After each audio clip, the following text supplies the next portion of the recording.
ಜೈ ಶ್ರೀರಾಮ್. ನನ್ನೆಲ್ಲ ಯೂಟ್ಯೂಬ್ ವೀಕ್ಷಕ ಸ್ನೇಹಿತರಿಗೆ ನಿಮ್ಮ ಸುಪ್ರಿಯ ಶಿವಮೂರ್ತಿಗೌಡ ಮಾಡುವ ನಮಸ್ಕಾರಗಳು. ಎಲ್ಲರೂ ಹೇಗಿದ್ದೀರಿ?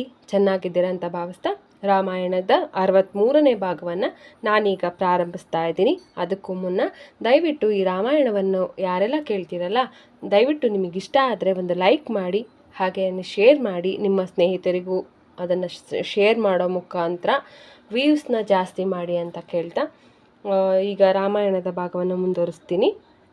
ರಾಮನು, ಪ್ರಿಯ ಸುಗ್ರೀವನೇ, ನಿನ್ನ ಪತ್ನಿ ಹಾಗೂ ರಾಜ್ಯವನ್ನು ನೀನು ಹಿಂದಿರುಗಿ ಪಡೆಯಲೆಂದು ನಾನು ವಾಲಿಯನ್ನು ಸಂಹರಿಸುವನೆಂದು ನಿನಗೆ ಭರವಸೆಯನ್ನು ನೀಡುತ್ತೇನೆ ಎಂದರು.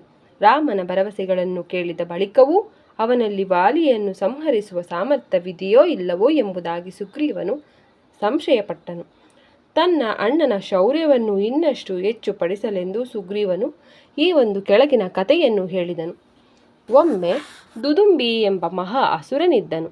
ಕೋಣನ ರೂಪದಲ್ಲಿದ್ದ ಅವನು ಭೂಮಂಡಲವನ್ನೆಲ್ಲ ಅಲೆದಾಡುತ್ತಿದ್ದನು. ಸಾಗರದ ತೀರವನ್ನು ತಲುಪಿದ ದುದುಂಬಿಯು ಸಮುದ್ರದೇವನನ್ನು ಯುದ್ಧಕ್ಕೆ ಆಹ್ವಾನಿಸಿದನು. ಆಗ ಪ್ರತ್ಯಕ್ಷನಾದ ಸಮುದ್ರದೇವನು, ಓ ಅಸುರೋತ್ತಮನೇ, ನಾನು ನಿನಗೆ ಸಮದಂಡಿಯಾದ ಪ್ರತಿಸ್ಪರ್ಧಿಯಲ್ಲ. ನೀನು ಹಿಮಾಲಯದ ಅಧಿದೇವನಾಗಿರುವಂತಹ ಭಗವಾನ್ ಶಿವನ ಮಾವನಾದ ಹಿಮವಂತನ ಬಳಿಗೆ ಹೋಗಬೇಕೆಂದು ನಾನು ಸೂಚಿಸುತ್ತೇನೆ ಎಂದನು.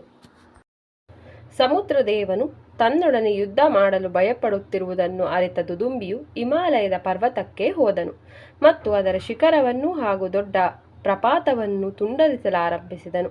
ಬಳಿಕ ಒಂದು ಪರ್ವತದ ಶಿಖರದ ಮೇಲೆ ಪ್ರತ್ಯಕ್ಷನಾದ ಹಿಮವಂತನು, ಅಹಿಂಸಾವಾದಿಗಳಾದ ಹಾಗೂ ಸಮಗ್ರಾಹಿಗಳಾದ ಮಹರ್ಷಿಗಳಿಗೆ ನಾನು ಆಶ್ರಯವಾಗಿರುವೆನು. ನಾನು ಯುದ್ಧ ಮಾಡುವುದರಲ್ಲಿ ನಿಪುಣನಲ್ಲ. ಆದ್ದರಿಂದ ಹೇ ದಾನವೋತ್ತಮನೆ, ದಯವಿಟ್ಟು ನಮ್ಮನ್ನು ಬಿಟ್ಟು ಬಿಡು. ನಮಗೆ ಇನ್ನೂ ಹೆಚ್ಚಿನ ತೊಂದರೆಯನ್ನು ನೀಡದಿರು ಎಂದನು. ಕುಪಿತನಾದ ಅಸುರನು ತಾನು ಯಾರೊಡನೆ ಯುದ್ಧ ಮಾಡಬಹುದೆಂದು ಕೇಳಿದಾಗ ಹಿಮವಂತನು ಇಂದ್ರನ ಪುತ್ರನಾದ ಹಾಗೂ ನನ್ನ ಅಗ್ರಜನಾದ ವಾಲಿಯ ಬಗ್ಗೆ ವಿವರಿಸಿದನು. ತದನಂತರ ಕಿಷ್ಕಿಂಧೆಗೆ ಬಂದು ಜೋರಾಗಿ ಅಬ್ಬರಿಸಿದ ದುದುಂಬಿಯು ತನ್ನ ಒರಟಾದ ಹೆಜ್ಜೆಗಳಿಂದ ನೆಲವನ್ನು ತುಂಡು ತುಂಡಾಗಿ ಮಾಡಿದನು. ಗಿಡಗಳನ್ನು ಬುಡಸಹಿತವಾಗಿ ಕಿತ್ತನು ಮತ್ತು ತನ್ನ ಕೋಡುಗಳಿಂದ ನಗರದ ದ್ವಾರಗಳನ್ನು ಧ್ವಂಸ ಮಾಡಿದನು. ಕೂಡಲೇ ಹೊರಗೆ ಧಾವಿಸಿದ ವಾಲಿಯು ಮದಾಂಧನಾಗಿದ್ದ ಅಸುರನನ್ನು ಯುದ್ಧಕ್ಕೆ ಆಹ್ವಾನಿಸಿದನು. ಕೆಲ ಒರಟು ಮಾತುಗಳನ್ನು ವಿನಿಮಯ ಮಾಡಿದ ಬಳಿಕ ವಾಲಿಯು ದುದುಂಬಿಯ ಕೊಂಬುಗಳನ್ನು ಹಿಡಿದೆಳೆದು ಅವನನ್ನು ಸುತ್ತಲೂ ತಿರುಗಿಸಿ ನೆಲಕ್ಕೆ ಅಪ್ಪಳಿಸಿದನು. ಆಗ ಅಸುರನ ಕಿವಿಗಳಿಂದ ರಕ್ತ ಹರಿದು ಒಂದು ಭೀಕರ ಮಲ್ಲಯುದ್ಧವೇ ಆರಂಭವಾದಾಗ ವಾಲಿ ಮತ್ತು ದುದುಂಬಿಯರು ಒಬ್ಬರಿಗೊಬ್ಬರು ಬಲವಾಗಿ ಹೊಡೆಯಲಾರಂಭಿಸಿದರು. ಸ್ವಲ್ಪ ಸಮಯದ ಕಾಳಗದ ನಂತರ ಅಸುರನು ದುರ್ಬಲನಾಗಿರುವುದನ್ನು ಗಮನಿಸಿದ ವಾಲಿಯು ಅವನನ್ನು ಗಾಳಿಯಲ್ಲಿ ಎತ್ತಿ ನೆಲಕ್ಕೆ ಶಕ್ತಿಯಿಂದ ನೆಲಕ್ಕಪ್ಪಳಿಸಿದನು. ದೇಹದ ಪ್ರತಿಯೊಂದು ರಂಧ್ರದಿಂದ ರಕ್ತವು ಧಾರಾಕಾರವಾಗಿ ಹರಿದು ಬರುತ್ತಿದ್ದಂತೆಯೇ ಅಸುರನು ಅಸುನೀಗಿದನು. ಬಳಿಕ ದುದುಂಬಿಯ ಮೃತದೇಹವನ್ನು ಮೇಲಕ್ಕೆತ್ತಿದ ವಾಲಿಯು ಅದನ್ನು 4 ಮೈಲುಗಳಷ್ಟು ದೂರ ಬೀಸಿ ಎಸೆದನು. ಗಾಳಿಯಲ್ಲಿ ಹಾರಿ ಹೋಗುತ್ತಿದ್ದ ಶವದ ಬಾಯಿಯಿಂದ ಹೊರಬಂದಂತಹ ರಕ್ತದ ಕೆಲ ಹನಿಗಳು ಮಾತಂಗ ಋಷಿಗಳ ಆಶ್ರಮದ ನೆಲದ ಮೇಲೆ ಬಿದ್ದವು. ಇಂತಹ ಅವಿವೇಕದ ಕೆಲಸವನ್ನು ಯಾವ ಮೂರ್ಖನು ಮಾಡಿರಬಹುದೆಂದು ಮಹರ್ಷಿಗಳು ಕೋಪೋದ್ರಿಕ್ತರಾದರು. ಅಸುರನನ್ನು ಸಂಹರಿಸಿದವನು ವಾಲಿ ಎಂದು ತಿಳಿದ ನಂತರ ಆ ಕಪಿಯು ನನ್ನ ಆಶ್ರಮದ ಸುತ್ತಲಿನ 4 ಮೈಲುಗಳ ಪ್ರದೇಶದೊಳಗೆ ಬಂದಿದ್ದಲ್ಲಿ ಅವನು ತಕ್ಷಣವೇ ಮೃತನಾಗಲಿ. ಈ ಪ್ರದೇಶಕ್ಕೆ ಅವನ ಮಂತ್ರಿಗಳು ಬಂದಿದ್ದೇ ಆದಲ್ಲಿ ಅವರು ಶಿಲಾಮೂರ್ತಿಗಳಾಗಿ 1000 ವರ್ಷಗಳ ಕಾಲ ಹಾಗೆಯೇ ಉಳಿಯಲಿ ಎಂಬ ಶಾಪವಿತ್ತರು. ಋಷಿಗಳನ್ನು ಸಮಾಧಾನಪಡಿಸಲೆಂದು ಬಹಳಷ್ಟು ಪ್ರಯತ್ನಿಸಿದ ಬಳಿಕವೂ ವಾಲಿಯು ಅಸಫಲನಾಗಿಯೇ ಉಳಿದನು. ಅಂದಿನಿಂದ ಅವನು ಈ ಸ್ಥಳಕ್ಕೆ ಬರಲು ಹೆದರುವನು. ಈ ಆಶ್ರಮದಲ್ಲಿರುವ ಆ ಮಹಾ ಅಸುರನ ಅಸ್ಥಿಪಂಜರವನ್ನು ನೀವು ನೋಡಬಹುದು. ದುದುಂಬಿಯು ಎಷ್ಟು ಶಕ್ತಿಶಾಲಿ ಎಂಬುದನ್ನು ನೀವು ಕಲ್ಪಿಸಿಕೊಳ್ಳಬಹುದು. ಅಂತಹ ದುದುಂಬಿಯನ್ನೇ ವಧಿಸಿದ ವಾಲಿಯನ್ನು ನೀನು ಹೇಗೆ ತಾನೇ ವಧಿಸಬಲ್ಲೆ ಎಂದನು. ವಾಲಿಯನ್ನು ಸಂಹರಿಸುವಲ್ಲಿ ರಾಮನಿಗಿರುವ ಸಾಮರ್ಥ್ಯವನ್ನು ಸುಗ್ರೀವನು ಶಂಕಿಸುತ್ತಿದ್ದುದನ್ನು ಅರಿತುಕೊಂಡ ಲಕ್ಷ್ಮಣನು ನಸುನಕ್ಕನು.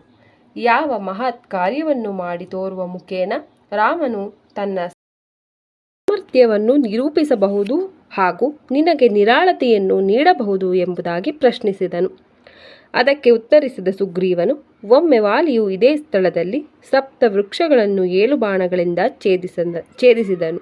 ರಾಮನು ತನ್ನ ಒಂದು ಬಾಣದಿಂದ ಈ ಯಾವುದಾದರೊಂದು ಮರವನ್ನು ಸೀಳಬೇಕು ಮತ್ತು ತನ್ನ ಕಾಲ್ಗಳಿಂದ ದುದುಂಬಿಯ ಅವಶೇಷಗಳನ್ನು 200 ಬಿಲ್ಲುಗಳ ಉದ್ದದಷ್ಟು ದೂರ ಒದೆಯಬೇಕು. ಆಗ ಅವನು ವಾಲಿಗೆ ಸರಿಸಾಟಿ ಎಂದು ನಾನು ಒಪ್ಪುತ್ತೇನೆ ಎಂದನು.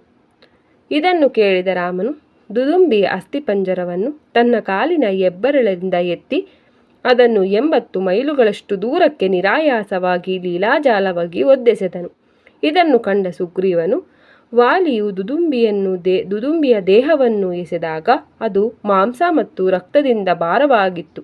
ಅದು ಅಲ್ಲದೆ ಕಾದಾಟದಿಂದ ಅವನು ಬಹಳಷ್ಟು ಆಯಾಸಗೊಂಡಿದ್ದನು. ಈಗ ಈ ಅಸ್ಥಿಪಂಜರವು ಬಹಳ ಹಗುರವಾಗಿರುವುದರಿಂದ ಯಾರು ಎಷ್ಟು ಶಕ್ತಿಶಾಲಿ, ನೀನೋ ಅಥವಾ ವಾಲಿಯೋ ಎಂಬುದನ್ನು ನಿರ್ಧರಿಸಲಾಗದು ಎಂದನು. ಆಗ ತನ್ನ ಬಿಲ್ಲನ್ನು ತೆಗೆದುಕೊಂಡ ರಾಮನು ಒಂದು ಶಕ್ತಿಶಾಲಿಯಾದ ಬಾಣವನ್ನು ಪ್ರಯೋಗಿಸಿದನು. ಎಲ್ಲ ಸಪ್ತ ವೃಕ್ಷಗಳನ್ನು ಛೇದಿಸಿ ಭೂಮಿಯನ್ನು ಪ್ರವೇಶಿಸಿದ ಆ ಬಾಣವು ವಿಶ್ವಮಂಡಲದ ಅಡಿಗೆ ಹೋಗಿ 1 ತಾಸಿನ ಬಳಿಕ ರಾಮನ ಬತ್ತಳಿಕೆಗೆ ಹಿಂದಿರುಗಿತು. ಇದರಿಂದ ಅಚ್ಚರಿಗೊಂಡ ಸುಗ್ರೀವನು ರಾಮನ ಪಾದಕಮಲಗಳಿಗೆ ಪೂಜ್ಯ ಭಾವದಿಂದ ನಮಸ್ಕರಿಸಿದನು. ಆಗ ಸುಗ್ರೀವನನ್ನು ಆಲಿಂಗಿಸಿದ ರಾಮನು, ನಾವೀಗ ಕಿಷ್ಕಿಂಧೆಗೆ ಹೋಗೋಣ. ನಾನು ಹಾಗೂ ಲಕ್ಷ್ಮಣನು ನಗರದ ಪ್ರವೇಶ ದ್ವಾರದ ಹೊರಗಿರುವ ಮರಗಳ ಹಿಂದೆ ಅವಿತುಕೊಳ್ಳುತ್ತೇವೆ. ಆಗ ನೀನು ಹೋಗಿ ವಾಲಿಯನ್ನು ಯುದ್ಧಕ್ಕೆ ಆಹ್ವಾನಿಸು ಎಂಬ ಸಲಹೆಯನ್ನು ನೀಡಿದನು. ಸ್ನೇಹಿತರೆ, ನಾನಿಲ್ಲಿಗೆ ರಾಮಾಯಣದ 63ನೇ ಭಾಗವನ್ನು ಮುಗಿಸ್ತಾ ಇದ್ದೀನಿ. ನಾಳಿನ ಸಂಚಿಕೆಯಲ್ಲಿ ಭೇಟಿಯಾಗೋಣ. ನಿಮಗೆಲ್ಲರಿಗೂ ನನ್ನ ನಮಸ್ಕಾರ. ಜೈ ಶ್ರೀರಾಮ್.